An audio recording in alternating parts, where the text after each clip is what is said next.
Hi. സ്നേഹം എന്നത് പെട്ടെന്നൊരു ദിവസം ഇല്ലാതാകുന്ന ഒന്നാണോ? ഒരിക്കലുമല്ല. പെട്ടെന്നൊരിക്കലൊന്നും അല്ലെങ്കിൽ ഒരു ദിവസം കൊണ്ടൊന്നും ഒരാളിൽ നിന്നും ഇല്ലാതാകുന്ന ഒന്നല്ല സ്നേഹം. പിന്നെ ചെറിയൊരു വഴക്കല്ലേ ഉണ്ടായിരുന്നുള്ളൂ, അതിൽ തന്നെ അവർ ബ്രേക്കപ്പായി എന്നൊക്കെ പറയുന്നവരില്ലേ? അങ്ങനെ ചെറിയൊരു വഴക്കിൻ്റെ മേൽ ഒരു ഇറങ്ങിപ്പോക്ക് ഉണ്ടായി എന്ന് നിങ്ങൾ ഓർത്തിട്ടുണ്ടോ? അതിനു മുമ്പൊക്കെയും ഓരോ വഴക്കുണ്ടാകുമ്പോഴും അതൊന്നും പരിഹരിക്കാതെ അതിലെ പ്രശ്ന പരിഹാരം ബാക്കിയായിരിക്കാം. നിങ്ങളോട് അവർ ഒരുപാട് പറഞ്ഞിട്ടുണ്ടാകും.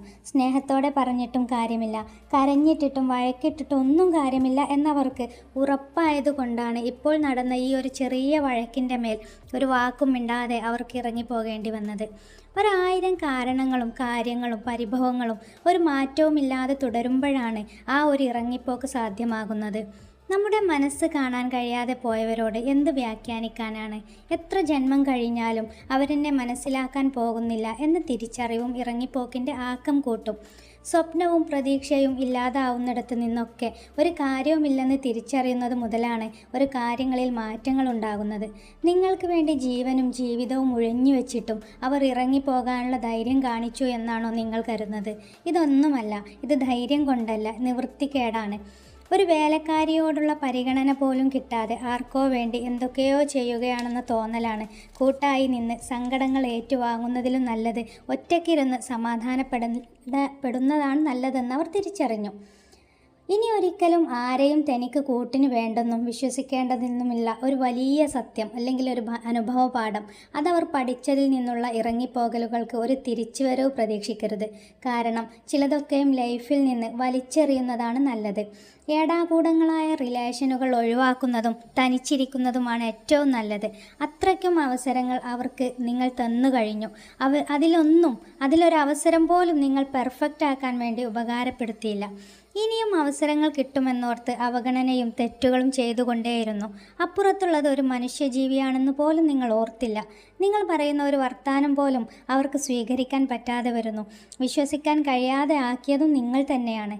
പലതവണ നിങ്ങൾ പറഞ്ഞ നുണകൾ അവർ പിടിച്ചിട്ടും വീണ്ടും വീണ്ടും നുണ പറയാനുള്ള നിങ്ങളുടെ ചങ്കൂറ്റം, അതാണ് അവരുടെ വിശ്വാസമില്ലായ്മയുടെ മുഖ്യ കാരണം. അവരുടെ ക്ഷമയെ പരീക്ഷിച്ച് അവസാനം ഇനി ക്ഷമിക്കാൻ നിന്ന് തരാൻ പോലും പറ്റാത്ത തരത്തിൽ മടുപ്പ് വന്ന് നിങ്ങൾ അവരെ ഒരു കരിങ്കല്ലിന് സമാനമാക്കിയിരിക്കുന്നു. ഇപ്പോൾ അവർക്ക് ഒരു സങ്കടവും വിഷമവുമില്ല, വെറും മരവിപ്പല്ലാതെ. അവരുടെ ഹൃദയത്തിൽ അലിവിൻ്റെ കണിക പോലും ബാക്കിയില്ലാതായി. ജീവനുണ്ടോ? ഉണ്ട്. എന്നാൽ പ്രത്യേകിച്ചൊരു ഉദ്ദേശവുമില്ല, ഒരു പ്രതീക്ഷയുമില്ല, ചിന്തകളില്ല, സ്വപ്നങ്ങളില്ല. ഇനിയും നിങ്ങളുടെ അടുത്താണ് അവരെങ്കിൽ ഒരു പക്ഷേ അവർക്ക് ഭ്രാന്തി എന്ന 2 അക്ഷരങ്ങളിൽ ഒരു മുറിയിൽ ഒരുങ്ങേണ്ടി വന്നേനെ.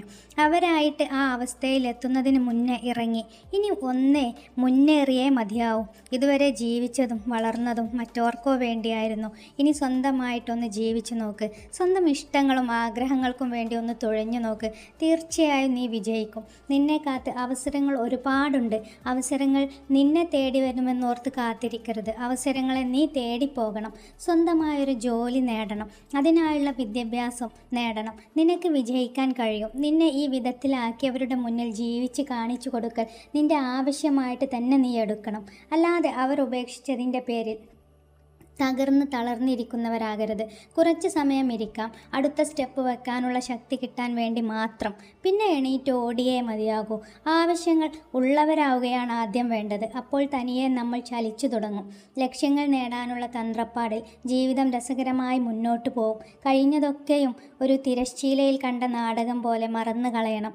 കാണികൾ പോയി കഴിഞ്ഞാൽ ശൂന്യമാകുന്ന വേദി പോലെ ഇപ്പോൾ നീ തനിച്ചാണ്. ഒന്നിൽ നിന്ന് തുടങ്ങി വിജയങ്ങളെ താണ്ടൂ.